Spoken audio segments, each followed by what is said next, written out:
नमन, गुनीश तुम क्या करते हो कि गति अब उधर रास्ते में मिल गया तो साइकिल से उतरोगे, फिर उसको पार करोगे, फिर चढ़ोगे। ये तो रिक्शा वाले कभी कर लेते बेचारे, वजन होता तो बराबर। लेकिन नमन ऐसा करता है। आप क्या करोगे भैया? विवेक से मतलब उतर जाओगे और फिर पार कर लोगे, फिर साइकिल पे चढ़ोगे। अच्छा, इस तेज नहीं चलाओ, लेकिन अच्छे से निकल तो सकते थे। गति अवरोधक गाड़ी को रोकने के लिए बनाए गए हैं कि धीमे करने के लिए बनाए गए हैं? अच्छा, अभी रुकना रहस्य है इसमें। मुझे रोड दिख रही है, मार्ग दिख रहा है, तुम्हें रोड दिख रही है, मुझे तो मार्ग दिख रहा है। गति अवरोधक कोई घटना दुर्घटना ना घटे इसलिए अवरोधक बने हैं। तो ये तो बनाए गए हैं जान करके। ऐसे यदि कोई दीक्षा लेने जा रहा है तो माता पिता मना करें, इसे गलत क्यों मानते आप?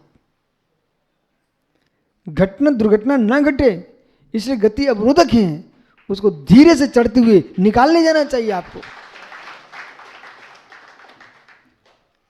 कि आप हाथ में फावड़ा कुल्हाड़ी लेके चलते हो कि जब जो गति अवरोधक मिलेंगे उन्हें मैं तोड़ के फेंकूंगा फिर आगे बढ़ूंगा, ऐसा? शासन पकड़ लेगा। मालूम है आपको, आजकल तो कैमरे लगे रहते सब जगह, शासन पकड़ लेगा। ऐसे यदि आपने माता पिता की हत्या करके मुनि बनने जा रहे हो, रोकने वाले को नाश करके मुनि बनने जा रहे हो, तो जिन शासन में कर्म सिद्धांत पकड़ लेगा। तुम क्यों मुनि बनने जा रहे हो? तुम में ताकत है, उस राग के गति को पार कर जाइए, बिना उतरे चढ़ जाए, आगे निकल जाओ। तुम्हें धीमे चलो, आगे बढ़ जाओ। अब दूसरा गति अवरोधक के पास चला, पानी की गति अवरोधक के पास चलते हैं। पानी के साथ भी ऐसा होता है, नहरों में भी गति अवरोधक बना के रखे जाते हैं। विकास भाई देखा आपने? नहीं देखा?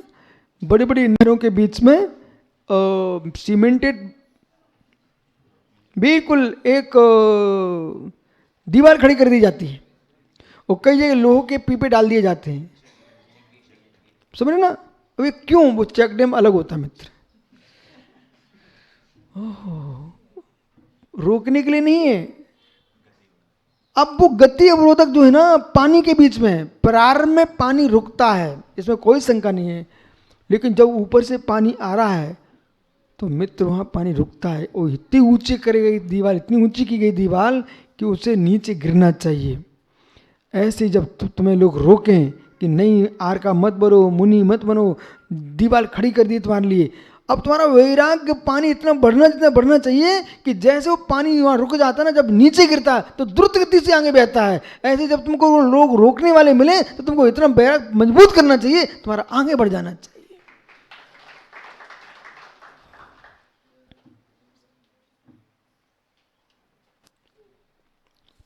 पहली तपस्या घर से प्रारंभ होती है। पहली तपस्या घर से प्रारंभ होती है। अनिष्ट सोचने वाले के प्रति भी इष्ट सोचना जो सीख लेता है वही जैन मुनि बन सकता है। अनिष्ट सोचने वाले के प्रति भी इष्ट सोचना जानता है वही सच्चा वीतरागी जैन मुनि हो सकता है। जो इष्ट सोचने वाले के प्रति इष्ट सोचे, अनिष्ट सोचने वाले अनिष्ट सोचे, वही रागी देशी होता है। ज्ञान, ज्ञान का भेद विज्ञान कीजिए आप। ज्ञान बुद्धि का भेद विज्ञान कीजिए। और संपूर्ण भेद विज्ञान बुद्धि में ही होते हैं, शरीर में कोई भेद विज्ञान नहीं होता। शरीर में भेद विज्ञान होता है क्या वितरक भैया? शरीर में भेद विज्ञान होता है? हे मित्र, शरीर में कोई भेद विज्ञान नहीं होता, पर वस्तु में कोई भेद विज्ञान नहीं होता। भेद विज्ञान तो निज के भीतर ही होता है, पर वस्तु से। इसमें आप करण को कर्ता मत बनाइए। अपादान अपादान कारक को लेके आइए। मुझे भेद विज्ञान करना, मैं करता हूं। बाह्य द्रव्य की दृष्टि से ये वस्तु मेरी नहीं है। अपादान, ये तो पेति भेमादत्ते अपादानम, ये अपादान का सूत्र है। अपादान क्या है? लेकिन पृथक करके बद्ध से अपादान करना सरल है कि अबद्ध से अपादान करना सरल है। मित्र विकास भैया, एक दिन यहां मैंने प्रवचन किया नादिनी में। सभी लोग सोचते बोल क्या रहे हैं। प्रवचन ये है, मैं दोहरा देता हूं कि जगत जो पागल होता है उसमें आप भी हो सकते हो, बीतराग भैया भी हो सकते हैं, और भी जगत के कोई भी जीव हो सकते, चाहे मैं हूं, दुनिया कोई भी होगा। अब प्रश्न है, बद्ध से पागल होता है कि अबद्ध से पागल होता है? एक प्रश्न है।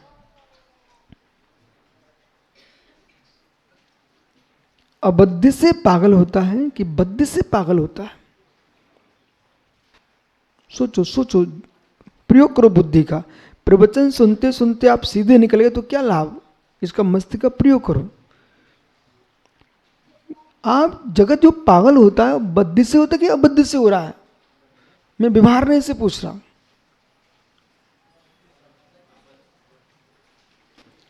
हाँ, इतनी देर लगाई है, मतलब मस्तिष्क को काम दिया आपने। और वही प्रवचन है कि जिससे श्रोता भी अपनी मस्तिष्क का प्रयोग करे। अब सोचिए मित्र, सारे भेद विज्ञान अभी रख लीजिए। अब यहां पर विचार करो कि बद्ध से पागल होता कि अबद्ध से? पागलपन है ना मुमुक्षु सोलापुर, पागलपन है ना, ये अबद्ध से नहीं है, बद्ध से नहीं है, अबद्ध से है। बोले मतलब ये है, ये पेंसिल आपकी हाथ में बंधी हुई है क्या? संश्लेष संबंध है क्या? एक चित्र है क्या? नहीं है। कर्म तुम्हें पागल नहीं कर रहे हैं, कर्म तो बंधे हुए हैं। लेकिन जो पागलपन चल रहा है वो कर्म को बुलाने वाला भी कोई है, तो अबद्धि है। कैसे? नमन गांधी कहां गया? देखो चश्मा आजकल कितना सुंदर लेके आया है। अब ये चश्मा स्वयं के लिए सुंदर लेके आया है कि अपने आंखों से देखने तो सामान भी चलता, परंतु दूसरे की आंखें भी देखे कि अच्छा चश्मा लगा के आया बच्चा। ओहो, ये आंखों पर चश्मा लगा ही क्यों? आंखें बंद करके ही बैठ सकता था, पर देखना जरूरी था। किसको? अबद्ध को तो देख नहीं सकता। अरे अबद्ध कोई देखता है, बद्ध को देख नहीं सकता। आज के तुमने बद्ध को देखा क्या? नहीं देखा। अबद्ध कोई देखा है, अबद्ध कोई देखा है। हे मित्र, चाहे चेतन वस्तु हो चाहे अचेतन वस्तु हो, चाहे स्त्री हो पुत्र हो नारी नार हो, जो भी हो, संसार में तुमसे आत्मा से अबद्ध हैं। जो भी आंखें घूम रही हैं ये अबद्ध पर घूम रही हैं, बद्ध पर कोई की आंखें नहीं जा रही हैं। इसलिए जो जो पागल हो रहे हैं अबद्ध पर हो रहे हैं, जिनका आत्मा से संश्लेष ही नहीं है। देखो विकास भैया, बीतराग भैया कितने सुंदर कपड़े पहन के आया इस बार। ओह, अब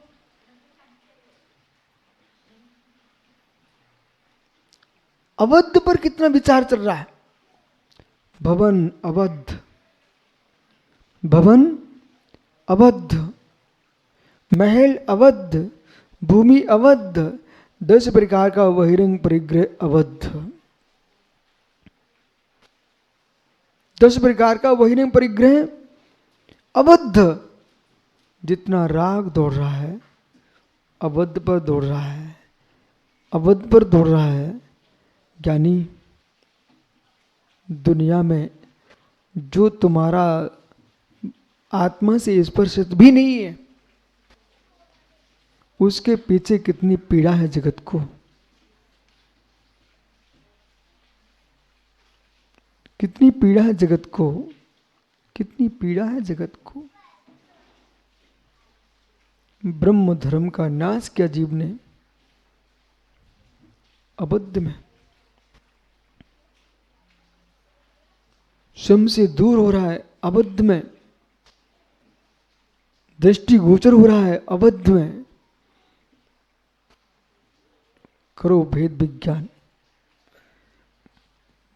भैया चावला जी, लोगों ने भेद विज्ञान का मतलब इतना समझ लिया, आत्मा अलग है और जीव अलग है।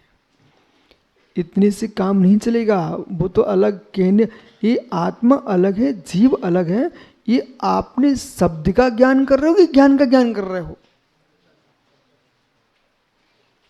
आत्मा अलग है जीव अलग है, ये तो शब्द है। तो पूरा जीवन इस शब्द को जानने के लिए तुम ज्ञान का प्रयोग कर रहे हो। ये जो आत्मा अलग है, जीव अलग है, पुद्गल अलग है, ये शब्द भी मेरे ज्ञायक से अलग है, ये भी मेरा नहीं है। तो जाऊं कहां? अब ज्ञान के पास जाइए, ज्ञान के पास जाइए। और ज्ञान के पास जब जाएंगे तो ज्ञान कहेगा आपसे, मेरे से तुम जान सकते हो, पर विषय को जानने के लिए तुम्हें शब्द का प्रयोग करना पड़ेगा। सभी मुनिराज ध्यान दो, तुम सब अष्ट सहस्री पढ़ रहे हो। आत्मा बोल रही है, ज्ञान बोल रहा है कि मैं जनाने वाला अवश्य हूं, पर बताने वाला नहीं हूं। कहो कुछ भैया। ज्ञान कह रहा है आप जानना चाहो जान सकते हो, बहुत अच्छे से जान लीजिए, मैं सब कुछ जना दूंगा। लेकिन तुम जानते समय जो कुछ भी सोचोगे, उच्चारण हो ना हो, लेकिन तब भी शब्द आए। चित्त जा नहीं सकता कहीं। सभी सभा से मेरा कहना है, भगवान महावीर स्वामी के मन में जय बोलना जरा, बिल्कुल जी मत हिलाओ, दांत मत हिलाओ, कुछ मत करो। भगवान महावीर की जय बोलना जरा। तुम किसी भाषा के भाषी होंगे आप, पर मेरा आपसे प्रश्न है, महावीर की जय बोलने के लिए पंडित जी महावीर जी कुछ आया कि नहीं? बोलो बोलो, आपको पूरा समय देख के रखा मैंने। भीतरक भैया महावीर स्वामी की जय बोलना मन में, उसमें क्या आया? पहले महावीर आए कि शब्द आया? महावीर आए, महावीर आ गए। कौन आया?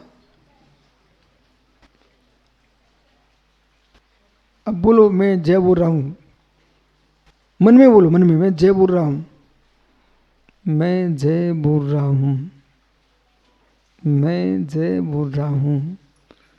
क्या बोल रहे हो? तो इसमें शब्द आ रहे कि नहीं? शब्द आ रहे कि नहीं? पक्का? बहुत बढ़िया। शब्दानुचरण विश्वसनुभवन मर्थवत।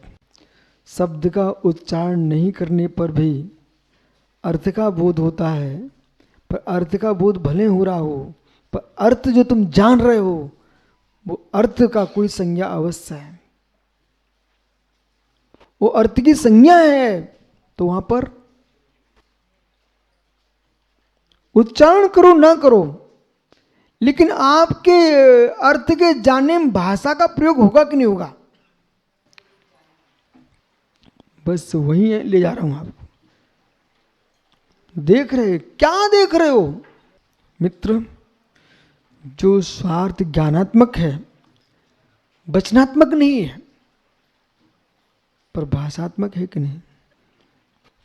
विकास भैया, भाषात्मक है कि नहीं? जो ज्ञानात्मक है, जो ज्ञानात्मक है, जो ज्ञानात्मक है, सारा जगत ज्ञानात्मक है। उस सारे ज्ञानात्मक जगत में मैं भी एक जगत हूं। आपको मालूम मैं जगत हूं, आप लोग जगत नहीं हो। जब जगत की व्याख्या आपके कानों में आती है तो आप जगत यूं करते हो, जगत की, जबकि आपको जगत की व्याख्या करते समय यूं करना चाहिए, यूं। बोले क्यों? जगत का मतलब लोक मात्र नहीं है। जगत का मतलब 3 लोक मात्र नहीं है। जगत का मतलब 6 द्रव्यमयी लोक है। 6 जगत हैं। लोक कितने? 6 लोक हैं, और 6 लोकों में मैं स्वयं एक जीव लोक हूं। आप लोग हो कि नहीं? लोक, अलोकाकाश, लोकाकाश, ये 2 शब्द क्यों आ गए? ये 2 शब्द आने का मतलब ही है कि अलोकाकाश में एक ही लोक है और लोकाकाश में 6 लोक हैं। तो 6 लोकों में मैं भी एक लोक हूं, हमारा कोई छोटा स्थान नहीं है, मैं भी एक लोक हूं। यदि देश का प्रधानमंत्री कहता कि हमारे इतनी करोड़ों जनसंख्या भारत में है, उसमें ये आपकी गिनती है कि नहीं? है ना? यदि है तो फिर हमारे सिद्धांत शास्त्रों में प्रथम गुणस्थान की गिनती भी है और 14वें गुणस्थान तक की गिनती है, और प्रत्येक गुणस्थान की संख्या नियत लिखी हुई है, उसमें अपना नंबर है। पर एक खोजना चाहिए कि पहले में है कि दूसरे में, तीसरे में, चौथे में, 5वें में, 6वें में, ये खोज करना चाहिए, 7वें में, 8वें में कहां तुम्हारा स्थान है। त्यागियों को, बीतराग भैया, विद्वानों को ये खोज नहीं करना चाहिए कि कौन सी गोष्ठी मेरा स्थान है कि नहीं। अपन लोगों को ये खोज नहीं करना चाहिए कि 14 गुण स्थान में मेरा कहां स्थान है और तुमको कहां अच्छा लगता है, वहां जाने का पुरुषार्थ करो। नहीं तो मालूम, मैं तो अपने मुनियों से कहता हूं, भाई तुम विशुद्ध सागर संघ की संख्या की गिनती मत बढ़ाओ, आप तो ये कहो 9 कोटि जीवों में तुम्हारा स्थान है कि नहीं। कौन से 9 कोटि जीव? 3 कम 9 कोटि मुनिराजों में हमारा गिनती है कि इसे खोजिए। इसे खोजोगे ना, इसे खोजोगे ना, तो नियम से निर्दोष संयम का पालन जीव करेगा, नियम से करेगा।